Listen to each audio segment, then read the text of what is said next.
Hey guys, how you doing? Welcome back to another video. I really appreciate you guys tuning in. I'm David Mathis. Thank you. I hope you guys enjoy the previous videos and enjoy this content ahead. So the topic today that it's kind of been on my mind for a little bit, only because it kind of really directly relates to me, and I think it can help a lot of you guys out there, especially since we're heading into, the off season, the improvement season, winter time. Shows are usually over. People are looking to pack on a little bit more weight, right? Good weight. That's why we're going to get into this topic. So the topic is cardio during a bulk, or I hate to use that term, but during an improvement season. Should you do it or should you not? There's a lot of controversy about this. You've got a lot of your old school bro science guys that say no cardio, it's going to cut into your gains. Wait to do your cardio until it gets close to your prep time, all that stuff. And then you got some scientific evidence behind it saying that it can help facilitate nutrient uptake into your muscles. It helps with recovery. Loads of information on it. So basically, where do I stand on this? I believe that you should incorporate cardio into your routine, into your workout regimen year-round. I have not currently been doing very much cardio at all for probably the last 4 or 5 months, and part of the reason is because my goal is to try to pack on some more size, some more quality muscle, and I was of the old school mentality that you don't want to tap into your gains, right? You get on the cardio, you're going to burn calories, it's going to take away from muscle gain. Well, that was the naive side of me, I guess you could say. That was not me listening to reason. That was not me listening to science, to people I respected, great information out there. That was me falling back into that old school mentality. And it's so easy to do. We all do it from time to time. I mean, in theory, it makes sense, right? You don't want to take away calories that can be going towards muscle growth. But you have to remember that muscle growth gets tapped out at a certain amount of calories, right? There is a threshold that's very natural. I'm talking to naturals out here. You start going way over, and all you're going to be doing is you're going to be packing on fat that later on is going to have to come off, right? When you're in an improvement season and you're packing in a lot more calories than you're used to during your contest season or your fat loss season, whatever it is, it can start to bog you down. I mean, a lot of people talk about how it's so hard to lose weight. It's just so difficult. Most people don't understand it's just as difficult, maybe even more, to put on weight. And I'll tell you why. Because eating becomes a job, okay? You have to schedule your eating and be as diligent with your eating as you are with every single rep in the gym, with your recovery, and so on. Also, what comes along with being in a caloric surplus is a lot of uncomfortableness, both physically and mentally. If you don't incorporate cardio into your routine, and I'm just talking, 3, maybe 4 days a week of anywhere from 20 to 30 minutes or so, give or take. You might want to mix one of those up with a HIIT session, but what cardio does is it gets your blood flowing, right?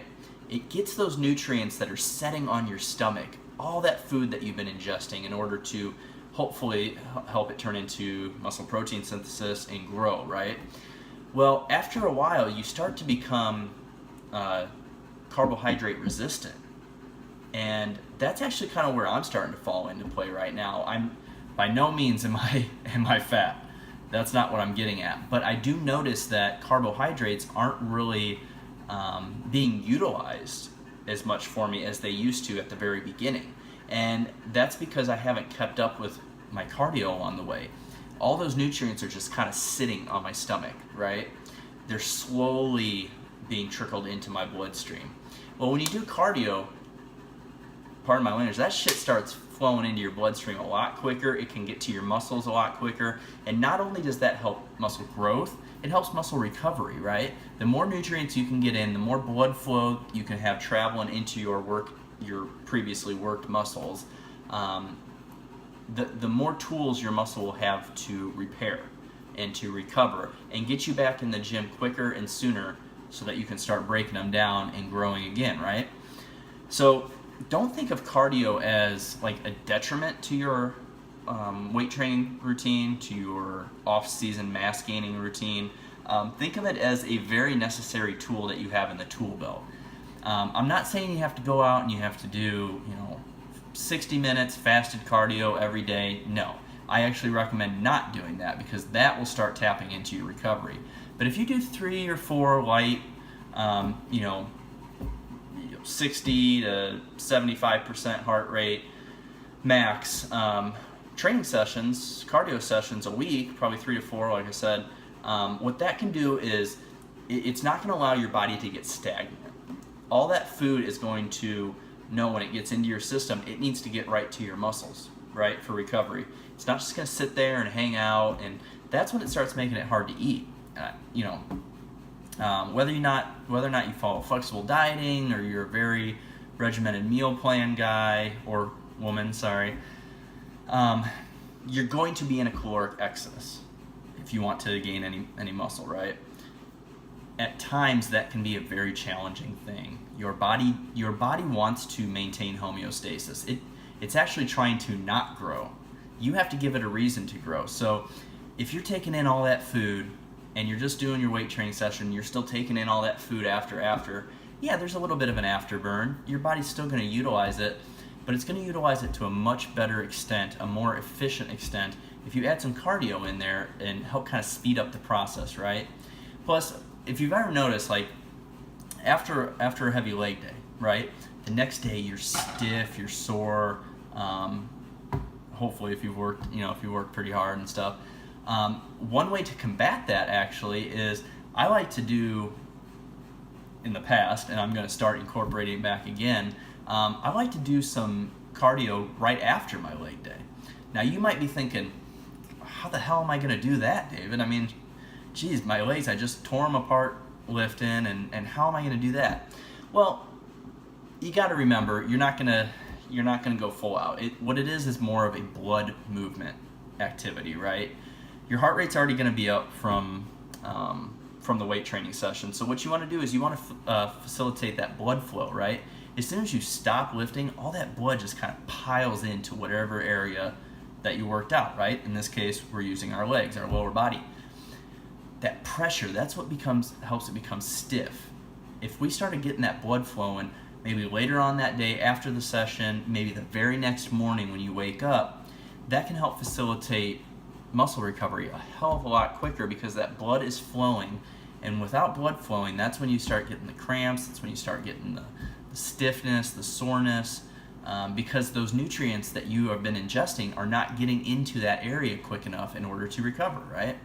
So, what is the right amount of cardio? That's going to be different for everybody. There's people out there that can get away with, putting on quality muscle without doing cardio and not putting on a lot of body fat. And there's those who can get away with a fat loss phase without having to do any cardio whatsoever as well. The important thing is you got to find what works for you. But I'm telling you that I just don't want you to fear doing cardio in your off season, okay? You just got to be smart about your programming. If you're going to do cardio, I would most likely suggest you do it at a separate time from your weight training. But if you can't, then I would do it after your weight training so that it does not impede with what your main goal is in the off season, which is to put on muscle, right?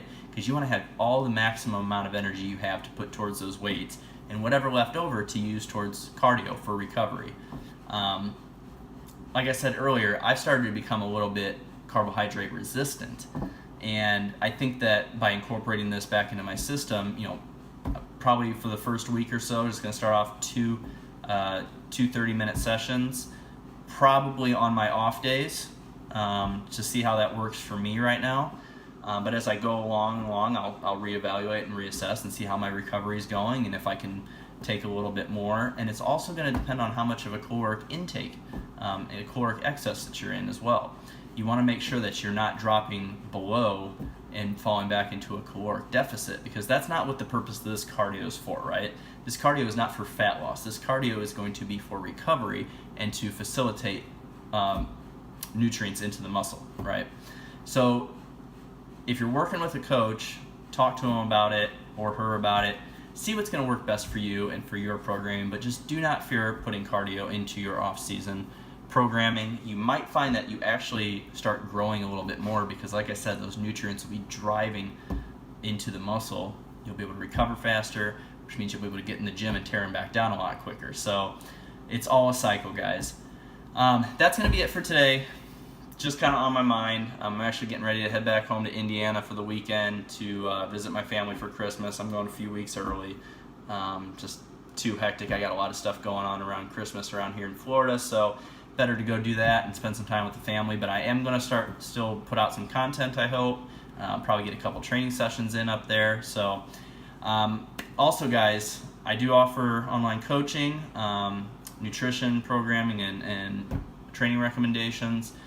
Right now, if you sign up with me before December 25th, that's Christmas Day, you're going to get 8 weeks for the price of 4 weeks. Okay, so that's 2 months of training and nutrition for the price of 1. Best deal is going to be all year round, and those of you that sign up with me now and then continue with me after the 8 weeks will get to be locked in at that price for as long as you're with me. So it's a great deal. I look forward to working with you, hoping to help you with your goals, and thank you guys for tuning in. If you like the video, please like and subscribe, share with your friends. I'm out here just trying to make a difference in a positive way in this industry. No BS. Shoot it to you straight, tell you how it is, and try to help as many people along the way as I can.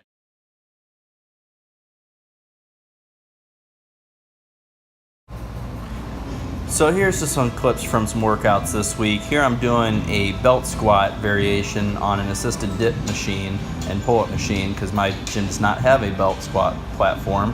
But this is a great finisher, really great for your quads, really great for your glutes.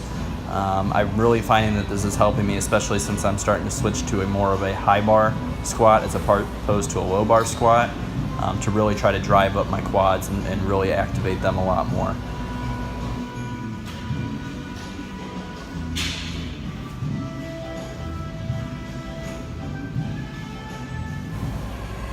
These are some clips from my back day. Here I'm just doing some seated rows, really trying to work on concentrating on squeezing my lats, not letting my biceps take over in this movement like I see a lot of people do, and that frankly I've done in the past. Really trying to work on growing my back a little bit more and really emphasizing that squeeze at the end, really getting a deep contraction.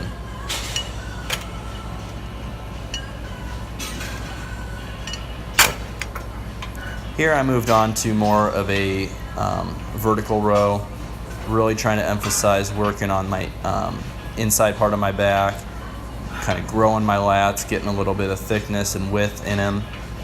I actually really wasn't feeling too good on this day. It's just one of those days, some stress caught up with me from the week. So I was actually having a little bit of hard time concentrating as far as getting a mind-muscle connection, but it overall went pretty well. And here I just threw in some bench work, some chest work. What I really like about this machine is that I can do unilateral presses. I can also do, both, make it a normal bench press, but I like doing this variation where I'm working individually so that one side of my chest does not become more dominant than the other.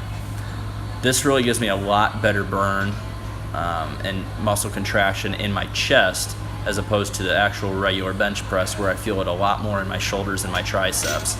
Here I can really squeeze and isolate my pectoral and really get a great contraction.